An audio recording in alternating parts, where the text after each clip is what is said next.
Me ocurrió hacer un editorial que seguramente va a ser un tanto desordenado, porque básicamente no lo he preparado, porque asumo que es un tema del que más o menos entiendo y sé, y son los peores, porque uno se cree que la tiene clara y empiezan a aparecer las complicaciones. Esta idea de tratar este tema que tiene que ver con las mascotas, con los animales de compañía, le puse algo así en la promo como terapias alternativas también, porque tiene mucho que ver acá el Carly asiente, porque bueno, claramente esto de relacionarnos entre nosotros, los seres humanos, es muy importante, pero también empatizar y relacionarnos con otras especies aporta en muchos sentidos a la salud mental en la medida que no se incurra en excesos y en situaciones que de ninguna manera obviamente son deseadas. Y un poco la idea me surgió en la charla que tuvimos con Hugo Ortega, que me recordó esto de las guardias. Eduardo, ¿te acordás que teníamos la guardia de grandes y la guardia de pequeños? Y era pequeños animales, vos en Esperanza, cosa que ahora Hugo nos explicó que estaba cambiando significativamente. La proporción era un 70-80% de grandes animales, básicamente bovino, por el tema de Tambo, en el corazón de la cuenca lechera, digamos. Y los que íbamos, porque mi origen inicial, mi interés inicial en la veterinaria era lo que llamábamos los pequeños animales, éramos una minoría. En este momento esto está creciendo y es cierto también esto que comentaba Hugo en su momento de que cambió el nombre y tiene un poco que ver también con el título de este editorial. Ya no son más los pequeños animales, para nosotros era pequeños animales, perros, gatos y algunas otras cosas un poco ya rebuscadas para esa época. Hoy hay un abanico mucho más amplio. Ahora se los llama, se los designa como animales de compañía. Y realmente creo que es bastante más afortunado y preciso el modo de designarlos, ¿no? Como animales de compañía, ya que, bueno, los criamos, los tenemos, les damos y en la mayoría de los casos también recibimos a partir de ello. Ahora, una primera digresión en el editorial. Me acuerdo hace unos años que, siendo funcionario en ambiente, tiene que haber sido en el año 2016, 2017, que hubo una creciente muy grande y había una gran mortandad de animales por atropellamiento, sobre todo en lo que es la zona del puente Rosario Victoria. Aparecían muchas nutrias atropelladas, porque obviamente la creciente había hecho que muchos animales se suban a la ruta, lo cual generaba esta problemática que era ciertamente para tener en cuenta. Pero además de los animales silvestres, empezaron a aparecer también atropellados algunos caballos o algunos bovinos que estaban en la zona de islas y también subían a la ruta, generando obviamente una cuestión que afecta mucho a la sensibilidad de las personas por la muerte de estos animales, pero también un problema de seguridad muy serio para las personas, obviamente, porque no es lo mismo chocar una nutria que chocar un caballo. Y me acuerdo que una de las secretarias de ahí de Medio Ambiente decía, no, nos están llamando mucho por el tema de los caballos y las vacas que están apareciendo muertas. Y yo en ese momento, funcionario de Medio Ambiente, le digo, sí, le digo, la verdad que es un tema serio, pero veámoslo con la gente del Ministerio de la Producción, porque esos son animales domésticos. Y la secretaria me dice, no son domésticos, son grandes. Y bueno, esto tiene un poco que ver con esa concepción un tanto extraña que tenemos, ¿no? De si pensamos en lo doméstico, pensamos en el perro y el gato.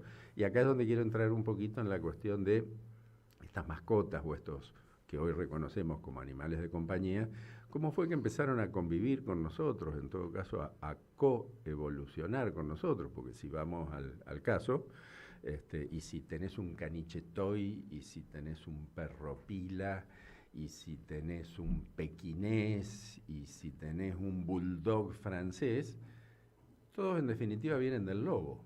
O sea, a partir del lobo, que hace algunos dicen 15.000 años, otros 20, 25.000 años, que se empezaron a arrimar a los humanos que ya vivían de manera gregaria, o sea, agrupada, es donde por un proceso de selección y por una ocurrencia de mutaciones genéticas, fueron ocurriendo estas modificaciones que hoy son tan evidentes y que realmente nos dificultan el hecho de pensar que se trata de un mismo origen común. Y en el caso del perro particularmente, porque la otra mascota, si ustedes quieren, el otro animal de compañía que de alguna manera ha coevolucionado con nosotros, que es el gato, ha tenido bastantes pocas variaciones en términos de su forma. Si bien hay varias razas de gatos reconocidas, estas razas guardan similitudes tanto en términos como en características generales, que en el caso del perro parece tratarse no solo de especies, sino en algunos casos hasta de géneros diferentes, o sea, por toda esa modificación que se ha producido y que claramente tiene que ver con las mutaciones genéticas, pero también con los seres humanos que le fueron, digamos, introduciendo una selección artificial a partir de la elección de determinados rasgos y determinadas características en los perros para que se vayan modificando hacia uno o hacia otro lado.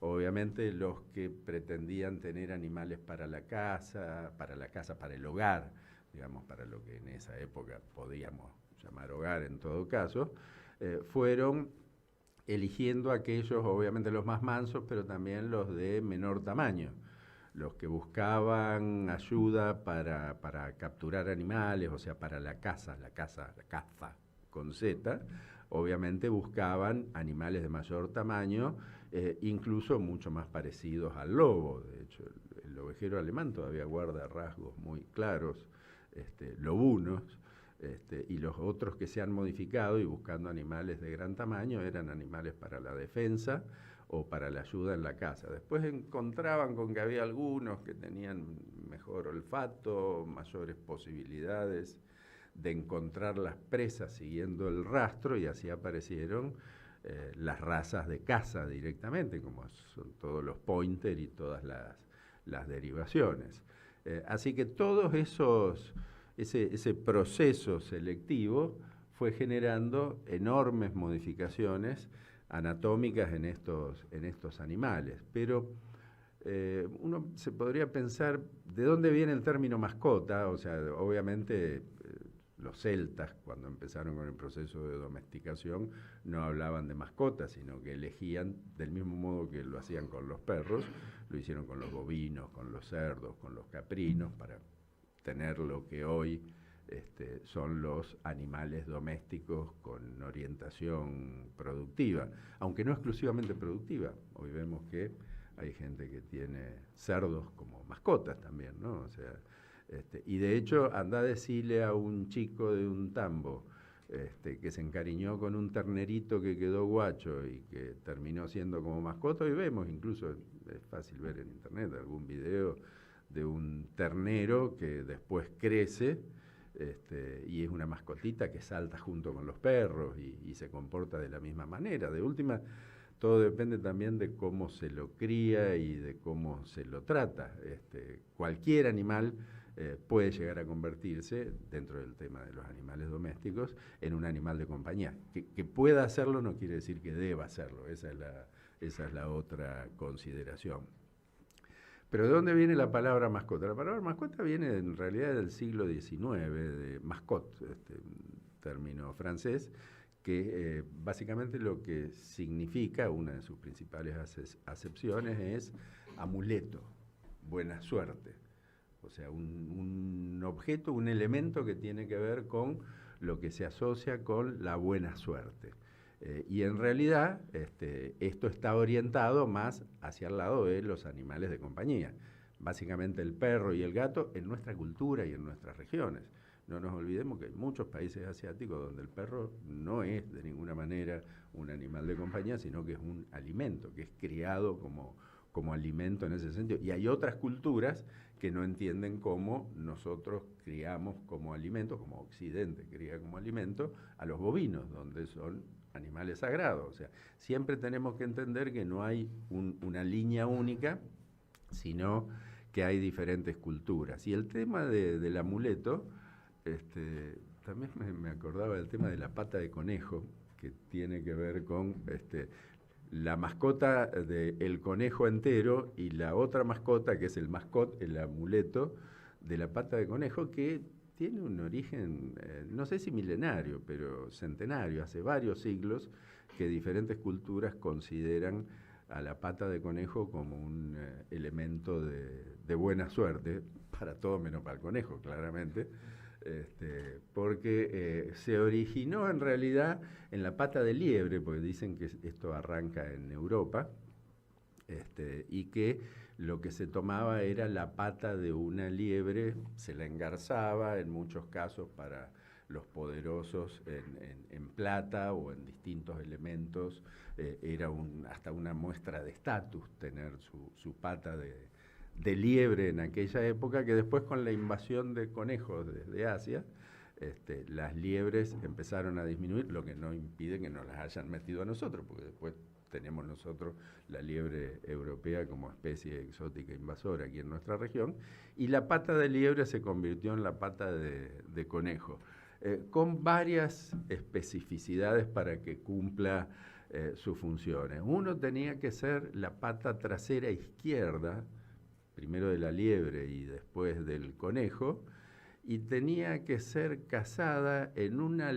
noche de luna llena y potenciaba mucho sus efectos si el cazador era visco. Así que fíjense ustedes cómo le iban dando la vuelta a la cuestión para que sea mucho más efectiva. En definitiva, terminaba siendo una exposición snob de un lujo de la época que en realidad, como Mirta Legrand, digamos, si vos pensás que te da suerte, te da suerte.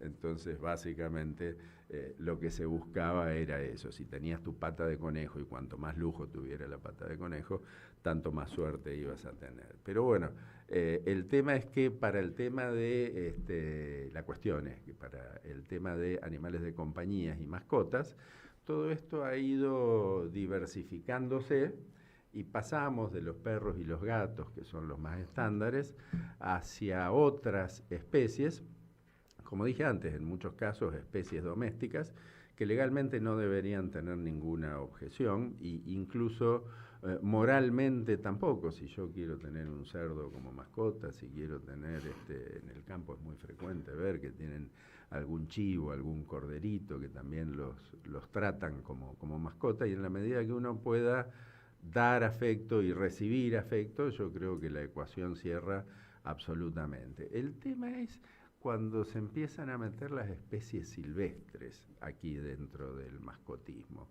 Y entramos en una problemática que tiene que ver en muchos casos con la razonabilidad y en otros tantos casos también con la cuestión ética y con la cuestión legal. Y estos temas se complican más cuando nos referimos a los absolutismos. O sea, hoy estamos en esta especie de sociedad binaria de esto es bueno o es malo, y no hay situaciones intermedias. O sea, a ver, ¿cómo lo explico esto? Si usted, que está escuchando esto, tiene un cardenal en su casa, o tiene un cardenal amarillo, o sea, tiene un cardenal de copete rojo, o tiene un cardenal amarillo, o tiene un loro hablador, un loro chaqueño, eso es ilegal. Es ilegal y no hay forma de que eso sea legal. O sea, si usted tiene alguno de estos animales, y muchos otros más que podríamos mencionar, una tortuga de tierra, por ejemplo, eso que usted tiene es ilegal. O sea, usted está transgrediendo la legislación. Entonces, el razonamiento inicial, y así se han promocionado desde hace mucho tiempo estas cuestiones, es, si no lo compras, esto no existe, y cortás la cadena. Entonces esto sería bueno, no tener animales silvestres como mascota. Ahora, si tenemos que entrar en algunas consideraciones, como puede ser el tema del proyecto ELE, que es el proyecto Loro Hablador, que funciona todavía. Dejó de funcionar en varias provincias, pero en la provincia de Formosa todavía funciona, y funciona en términos de, en vez de cazar como se hace, pues tampoco miremos para otro lado, octubre, noviembre y diciembre, todos los años aparecen loros de tráfico ilegal aquí en la zona. El lugar habitual era la Plaza del Soldado, no sé si se seguirán vendiendo en ese lugar. Hay procedimientos todos los años, se actúa, se secuestran, pero el mercado ilegal sigue, y es difícil que esto se corte, porque mientras haya alguien que lo quiera comprar y que quiera tener un bicho que le diga Pepito quiere la papa en la casa, esto va a seguir ocurriendo. Ahora, ¿cómo ocurre? El mercado ilegal ocurre cuando van los cazadores furtivos, se meten en el monte, cortan los árboles, y cuando caen los árboles, donde ven que hay nidos de loro, que son huecos en los árboles, no es como la cotorra, aclaremos que es diferente. O sea, hacen nidos haciendo huecos o usando huecos que existen en los árboles. Con lo cual, te hacen pelota el bosque, cortan los árboles, se pierde monte, se muere la mayoría de los animales, porque si están los pichones adentro, al golpear el árbol, y si hay alguno vivo, lo capturan, se lo llevan, el poblador local no cobra prácticamente nada, pues son monedas lo que perciben por esa cuestión. O sea, todo mal, todo terrible, la cadena hay que cortarla. Pero te viene alguien con el proyecto de ley y te dice, vamos a hacer un programa de loros como mascotas, pero como mascotas certificadas, donde se entrena a los pobladores locales, se le paga por cada pichón 30 o 40 veces más que lo que le pagan los furtivos, pero con la condición de que se suban a los árboles, saquen el pichón de adentro, dejen una marca, que haya una fiscalización de que en cada nido quedan por lo menos 1 o 2 pichones, solo se puede sacar un pichón de cada nido, y ese proceso de certificación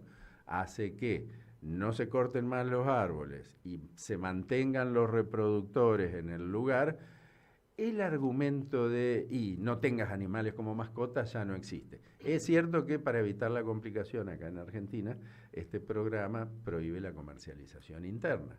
O sea, solamente son para exportar a Europa, para exportar a Estados Unidos. A Europa ya no se puede más, pero en Estados Unidos todavía lo siguen comprando. Entonces, si vamos a la cuestión del absolutismo, por ahí el discurso no es tan fácil y no es tan contundente. O sea, no siempre está mal tener un animal silvestre como mascota si proviene de un programa de certificación.